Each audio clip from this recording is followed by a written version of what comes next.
every Nigerian child. What does this represent in today's Nigeria?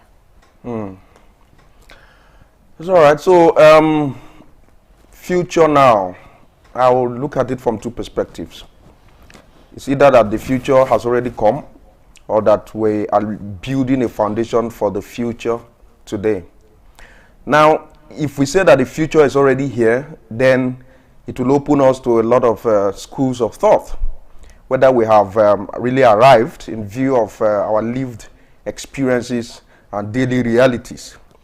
Now, talking about inclusion, yes, inclusion, like, you know, you've already said, means that everybody should be on board, means that everybody should be given all the access provided by the law.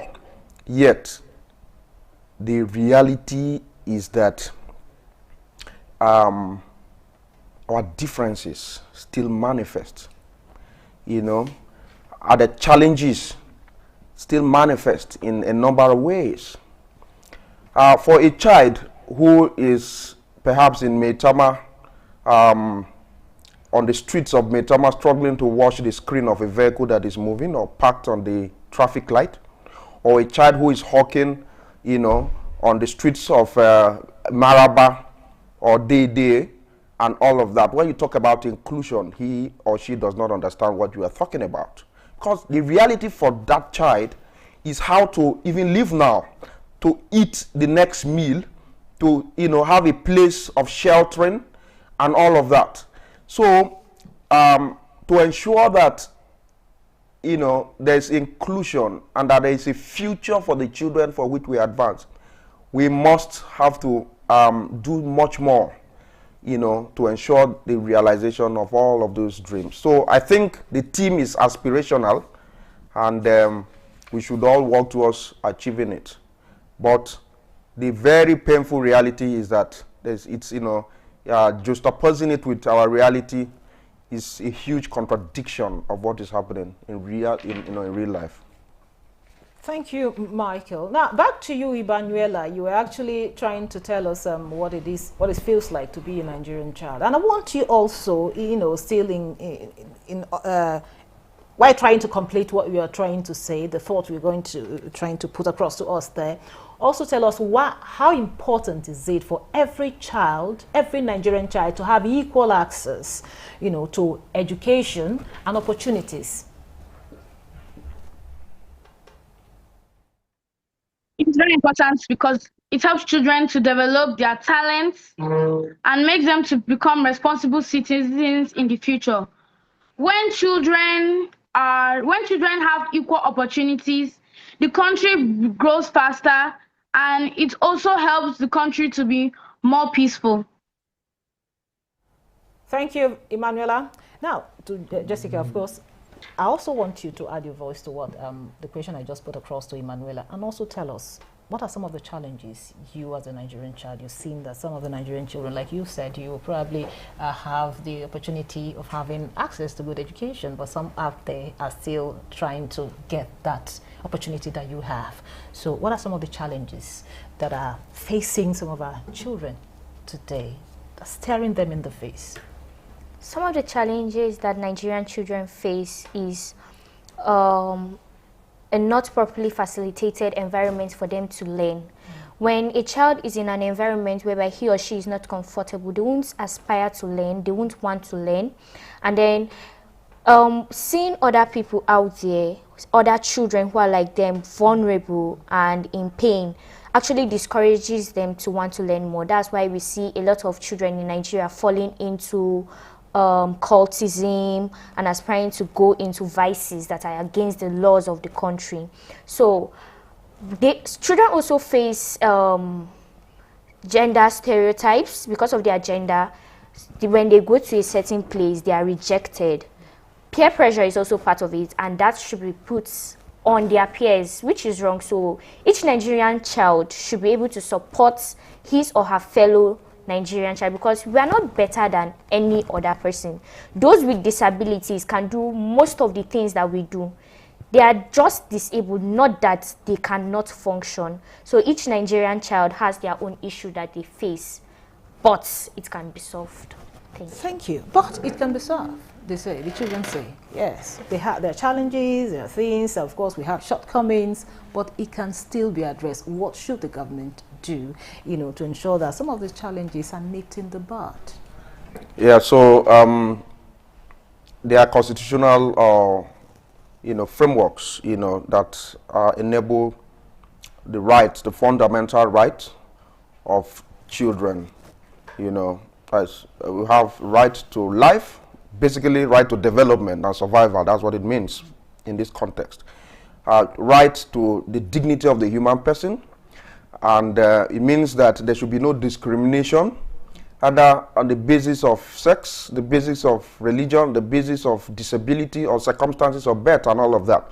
Now, to ensure that everybody is included in this aspiration, it means that we will now give everybody a level playing ground to achieve this development.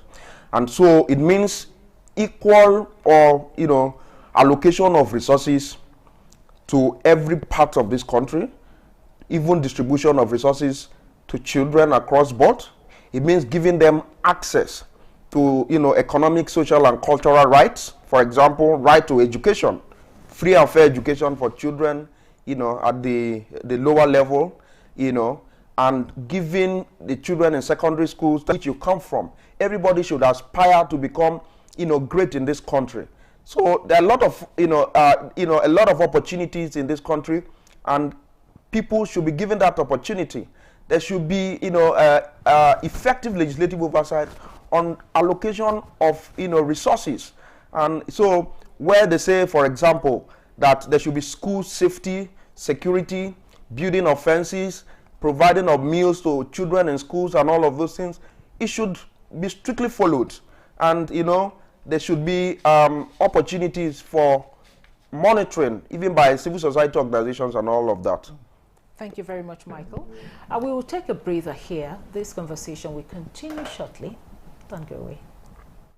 The implementation of the ruling is also dependent on another aspect or another arm of government. Nowhere in the world will allow under digital economy for banks not to be dispensing domestic currency in that economy. What will make this one different? We want to know what they do as occupation.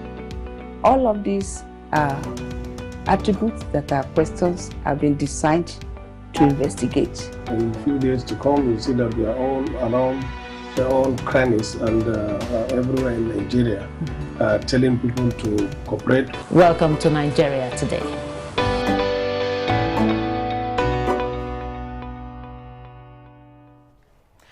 Child, and of course I have two Nigerian children.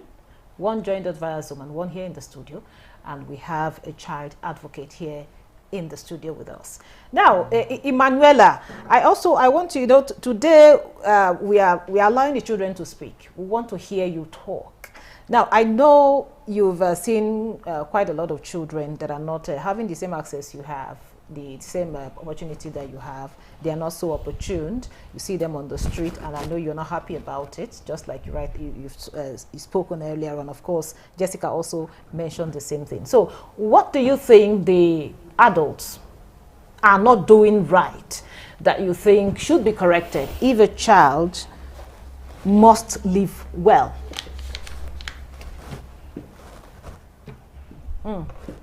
Okay, it's like we've lost her there. So Jessica, you heard what I said there. Yes. What are the adults not doing well? Because we have an opportunity to speak out. Now, I want to listen to you. So what are some of the things? Because sometimes, we adults, we believe we know it all. So our children, but the children, they are looking from the other end. There are certain things they also know. That makes a lot of sense. So talk to us. I want to speak from my own perspective of things. So I feel like the adults need to listen more and not just hear.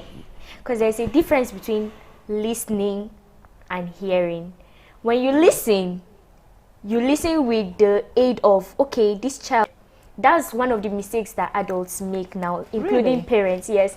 They do not listen, they just hear, and they feel that the way they grew up, sorry, they feel it's the best way for their child to grow up, and some is actually right. You have to be strict and firm with your child, but then you should not forget that the country is developing. Children are discovering new things, and you have to allow them to be free, to be open with you, and to be able to converse with you. You cannot just always intimidate them. If not, they will be scared of coming to you. Like, to be honest, parents are trying, adults are trying, but they need to listen more. They need to pay more attention to the environment of their child.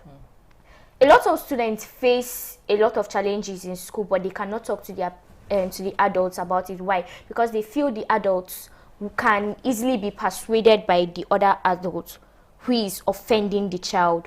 They feel like their voice will not be heard. And the more they wake up each day and they see... the society we are right now is complex.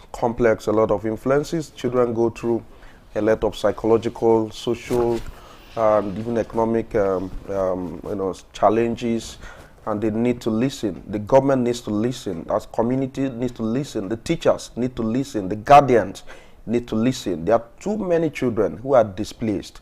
There are too many children who are influenced by substance abuse, who are influenced by peer pressure, who are in circumstances that if we listen more, if we pay more attention, if we advance psychotherapy and some other opportunities, we advance those opportunities to them, we would have redeemed them much earlier than when things go so bad. So I agree that we should listen, but just listening alone is not enough. We have to go beyond listening to action. We have to translate all of those things to actionable points. We need to sit with them. We need to listen to them. Children should have access to justice, for example, where there are incidences of abuse. How does the the legal process take its course? A lot of parents are persuaded, guardians are persuaded to drop cases, and then getting children to maybe testify as witnesses, going through all those medical processes to when there are cases of sexual abuse or all these other issues, it becomes very cumbersome. So we should lessen the processes for justice delivery.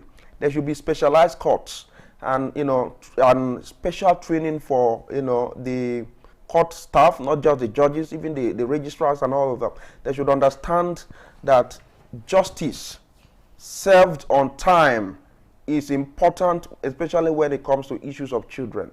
So it's a holistic approach. Yes, thank you, Michael. It's a holistic approach indeed. Now, I also want to find out from you, as a child, I'm really interested in, the children when it comes to technology, digital learning. How important is technology and digital education, in preparing children for the future? When you talk about preparing children for the future, you have to look at the future from now and from what it is becoming, not just what it has been. And we all know that technology has been developing. Like, we hear and see new things each day. So children have to be involved in technology itself, not just being taught ICT as a subject in their schools. They have to have these gadgets in order for them to use it and work on it, to prepare themselves, and not just themselves, but their mindset as well, for the future they are going for. A child cannot just wake up and say, I want to be a software engineer, and then you take the child to school, no software, no laptop, no desktop to work on, just like that. So the government has to ensure that each school is well facilitated with ICT gadgets that will help prepare the children for the future. Because our future is what will help our country.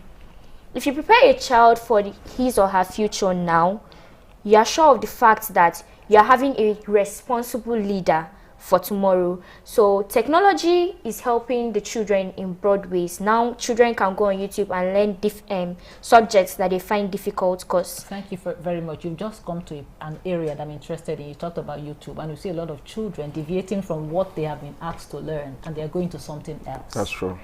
And it's destroying some of them. So what should be done? You are a child now, so I want to hear your own experience or hear from you what you think should be done now, to control what you see on YouTube when your parents are not there. Now that's why our parents and teachers are actually there. Okay. There's parental control. You have to know how to maneuver your child. You have to know how to talk to the child that they'll be able to understand and know the difference between right and wrong. I, for example, with the type of family I come from, I cannot diverge from